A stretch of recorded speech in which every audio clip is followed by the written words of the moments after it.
banqueiros. Porque quando se fala em capitalização, significa descontar, além do desconto tradicional para a Previdência, mais alguns percentuais do salário para aplicar num dos bancos desses 4, talvez, que detêm 85% dos ativos financeiros do país. Ninguém toca na ferida.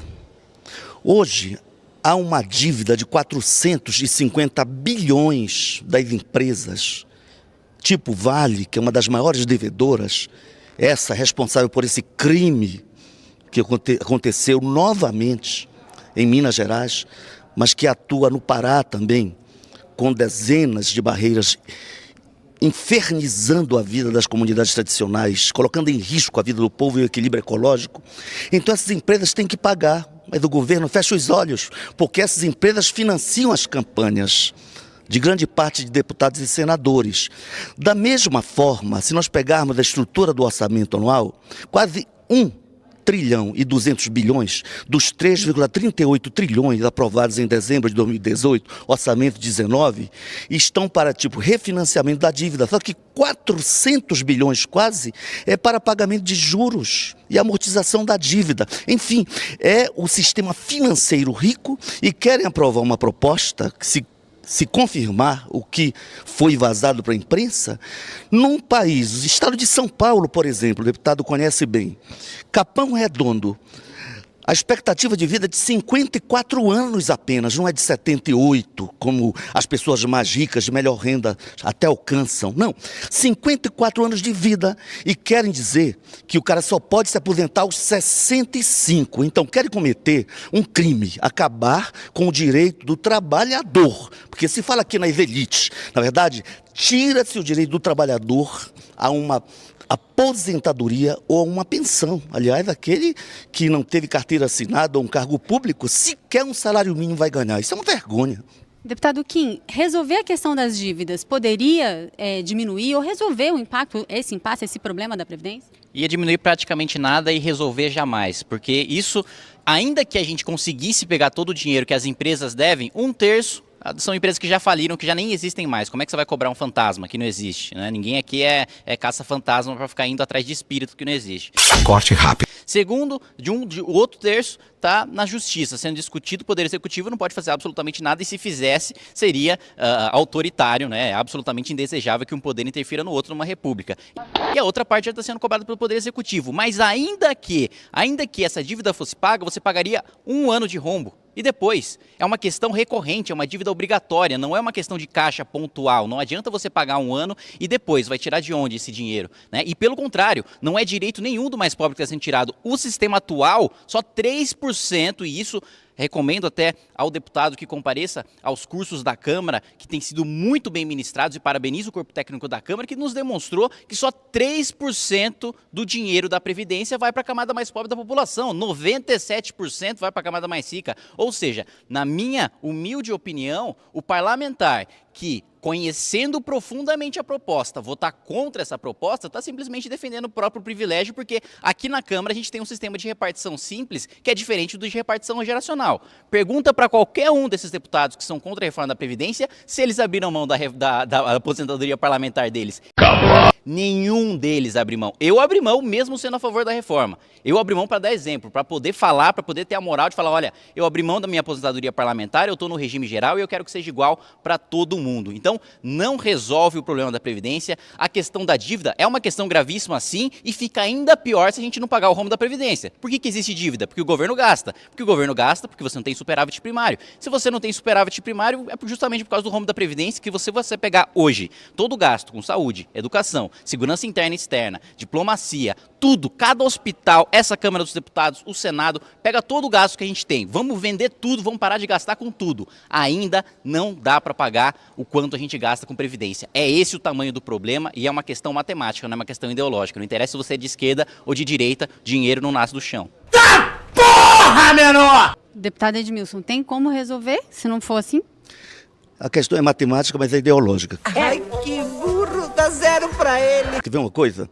Talvez o deputado não saiba, mas há estudos importantes da Auditoria Cidadã da Dívida que mostram que o Brasil tem comprometido em torno de 42% a 43% no ano passado do seu orçamento global com os serviços, amortização da dívida ou refinanciamento da dívida. Refinanciamento porque nem consegue pagar, porque ela era de 66 bilhões na época do Fernando Henrique, e ele está vivo, não é tão antiga a fase do PSDB na presidência, passou por Lula e Dilma.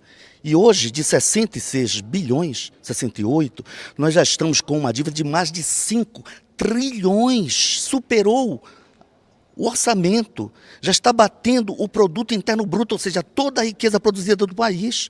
Então, essa é uma informação econômica matemática. Uma proposta séria de reforma da Previdência exigiria estudos atuariais.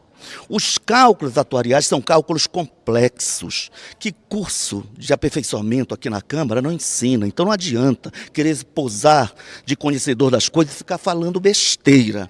Nós temos que ser sérios com o povo. Sabe por quê? O trabalhador trabalha 40 anos para conseguir manter o seu salário e se aposentar somente aos 65 anos, se ele tiver carteira assinada por 40 anos. Isso é uma falácia de que é a favor do pobre. Sabe por quê? No ano retrasado, que é o dado oficial, de todos os aposentados brasileiros, 79,8%, 80% não conseguiram provar 25 anos como servidor público ou com carteira assinada, porque as pessoas vivem mais desemprego do que emprego. Períodos longos de desemprego. Quando você consegue 25 anos, conforme a lei atualmente ainda de 15 e 25 era um debate que se fazia, já inviabilizaríamos milhões de trabalhadores idosos de se aposentarem, se ficarem 40 anos de contribuição comprovada. E 75 anos para homens e mulheres será a morte como escravo. Trabalho, trabalho, trabalho, sem direito à aposentadoria. E os que não puderam trabalhar porque têm alguma deficiência ou porque não tiveram a possibilidade por serem trabalhadores rurais e têm especificidades, esses se aposentarão ou ganharão pensão inferiores a um salário mínimo. Esse crime não passará. Ou aqueles que votarem terão que argumentar melhor para ter um segundo mandato. Então nós temos que ser sérios, não aceitaremos que se destrua o direito do trabalhador à aposentadoria. As elites, os banqueiros, quem quiser que os defenda. O PSOL e a oposição, espero que parte dos que ajudaram a eleger o Bolsonaro façam vê-lo, que ele não defendeu essa proposta quando era candidato a presidente. Não pode agora apresentar um pacote que destrói o futuro do nosso povo.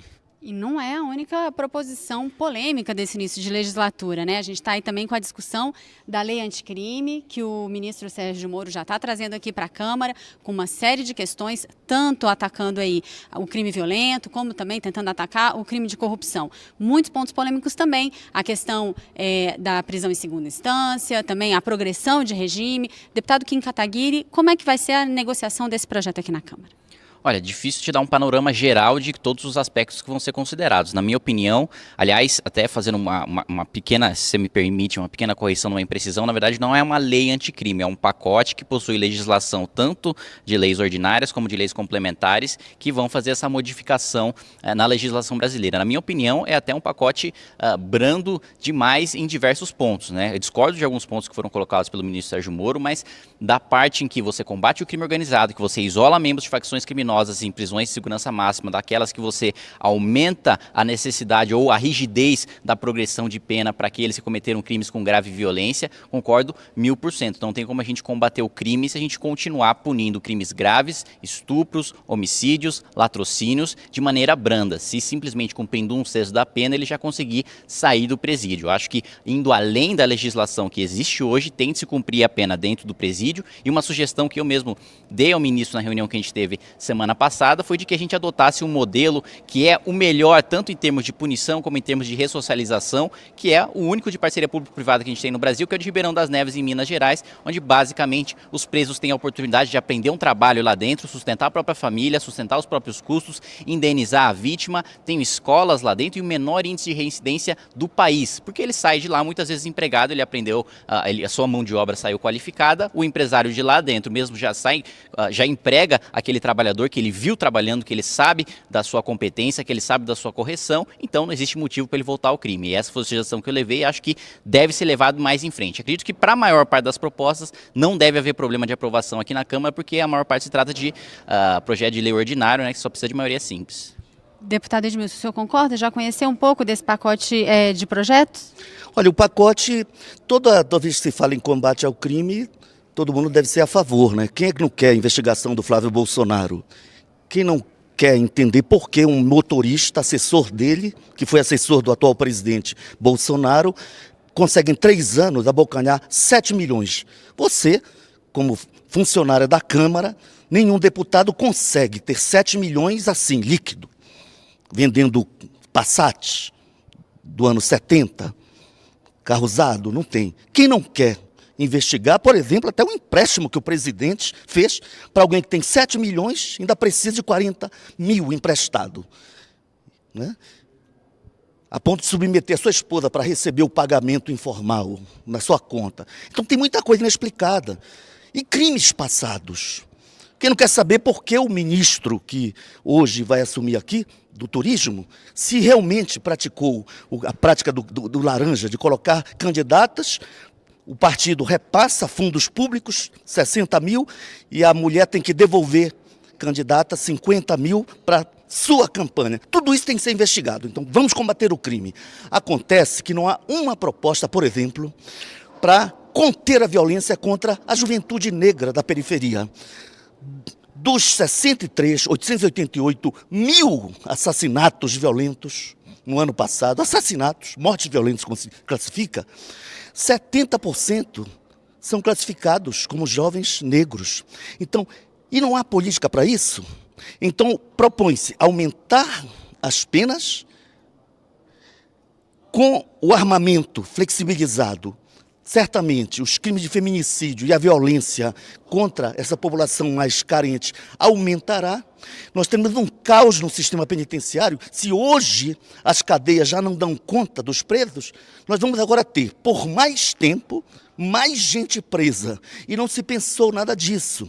Além de uma série de questões que ferem a própria Constituição Federal, conforme alguns ministros, alguns grandes juristas da própria OAB, instituições nacionais e internacionais estão levantando. Até mesmo a questão de colher o DNA, obrigando uma vítima que pode ter cometido um crime e está pagando pelo crime já condenado a provocar provas contra si mesmo em outras situações. Então, tudo isso deve ser debatido com muito carinho para que não se cometa violências contra a Constituição Federal e não se crie uma situação de explosão do sistema penitenciário e explosão dos índices de violência no país, que já são insuportáveis. Deputado, essa questão da legítima defesa na ação policial, que é um dos pontos, né, do pacote, isso pode acabar agravando esses índices aí que o deputado mencionou, né, dessa grande violência que é sofrida nas comunidades pelos jovens e negros?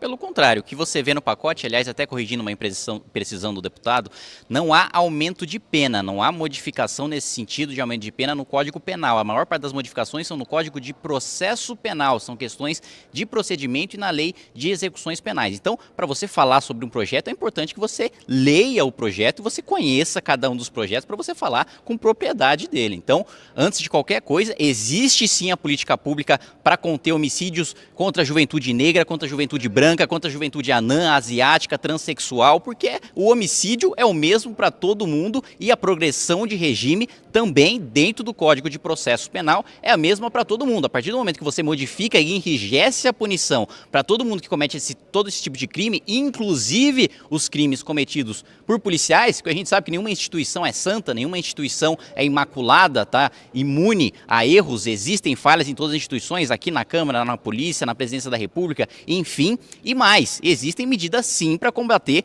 as suspeitas levantadas aqui pelo deputado em relação ao caso do Flávio Bolsonaro, em relação ao caso do motorista. Os crimes de colarinho branco são justamente esses em que o deputado se confundiu ali na questão das penas, que você tem uma modificação efetiva no Código Penal para que seja, aí sim, aumentada a pena para quem cometeu esse tipo de crime. Ou seja, justamente todos os pontos levantados pelo deputado, e aqui peço data máxima vênia aqui para discordar, são esses mesmos que estão sendo alterados justamente para solucionar esse tipo de problema. E o problema não tem raça, o problema não tem cor, o problema não tem idade. O crime é cometido contra qualquer um. E me causa espanto falar sobre a questão do DNA quando o que foi colocado, se vocês prestarem atenção no que o deputado falou, é de que muitas vezes a vítima é obrigada a ter o seu DNA coletado uma vez que ela foi condenada. Mas peraí, se ela é vítima, como é que ela foi condenada e está cumprindo pena? Ou ela é vítima, ou ela é o criminoso que cometeu o crime. Não, como assim as suas coisas? Ele não pode ter sido vítima de outro crime? Não, pode ter sido vítima, mas aí é um processo diferente. Né? Ou não se julga no mesmo tempo um processo penal, né? Mesmo porque a pena no processo penal é intransferível, né? Intransponível, um dos avanços de direitos humanos que a gente teve, ou ele é julgado num processo como réu, ou ele é julgado num processo como vítima. Né? Não existe os dois ao mesmo tempo. Né? É uma confusão, uma imprecisão. E como é que se pode falar em produzir prova contra si mesmo se o crime já está provado, ele já está cumprindo pena, e aquela amostra só vai ser utilizada em investigações futuras caso ele volte a cometer algum crime. Ou seja, o cara já está admitindo que ele vai voltar a cometer algum crime, falando, não pega meu DNA não, porque eu vou voltar a cometer algum crime e aí eu vou estar produzindo prova contra mim mesmo. Isso aí é uma esquizofrenia ideológica gigantesca.